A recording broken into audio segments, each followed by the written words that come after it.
amount of the harm seems to fall on the female health directors, and that is, adds a whole other layer of darkness to this.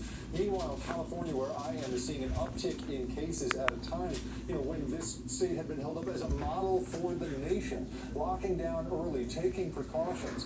But now what we're seem to be seeing is that really we are only as safe as the people who take the least precautions, that, around the edges of people wearing masks, those who don't can infect everybody else. So the numbers seem to be going in the wrong direction, and this harassment against the very people trying to keep us safe, it's dark times right now. It's not wise, it's not smart, it doesn't make any sense. Jake Ward, Jake, thank you very much. And Dr. Anthony Fauci says that the country is heading in the wrong direction. Only a few states are seeing a steady rate of decline. And as Fauci points out, without a national quarantine plan in place, no state is safe.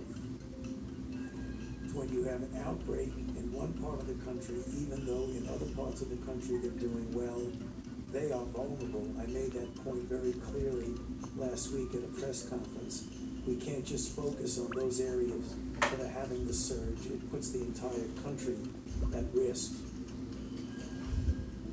Joining me now is Dr. William Hazeltine, president of Access Health International, a global health nonprofit. He's also the author of a family guide to COVID. Doctor, thanks very much for joining us. Let's just start off with what Dr. Fauci was saying, that without a national quarantine in place, even states that have had lockdowns, have seen their numbers decline, are going to be vulnerable to another spike. Explain what can be done reasonably within this country to prevent exactly what Fauci is warning against.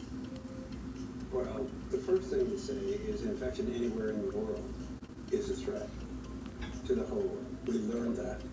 One person infected, presumably in China, has now infected well over 11 million people worldwide, and it's rising very quickly. So the same is true for a country. If one part of the country is infected, people travel and infect the other part of the country. So you have to look at our country as a whole in what we can administer, or at least we should be administered. And I'm not calling it, as many of my colleagues are, for a national public health service. We have a surveillance organization, we have a research, but we have a surgeon general who has no choice. We rely on the state, and they rely on the cities, and they rely on the counties, and there is no central authority to protect our nation, not one part from the other. So we are in this environment. We have places where people simply aren't believing that they are at risk. They are taking the simple precautions to protect themselves or their families. They're not taking the precautions to protect others. And we're paying the price. Now, I understand that many people who did obey all the rules, who stayed home, feel like they paid the price and haven't reaped the benefits. And that's true. In some parts of the country, people did stay home, and they haven't reaped the benefits. But let's just take California. If you look at California and the Bay Area, they're doing pretty well, especially the East Bay and the South Bay. They're doing quite well. They're in the same state. What is the difference? The difference is they acted a little bit earlier, and the people in that area are more responsible in terms of following the instructions. They were opened up. Yeah, they didn't have a spike. That's because they were more careful. What's happening throughout the South, the Southwest, and the southern parts of California is people just aren't following the advice.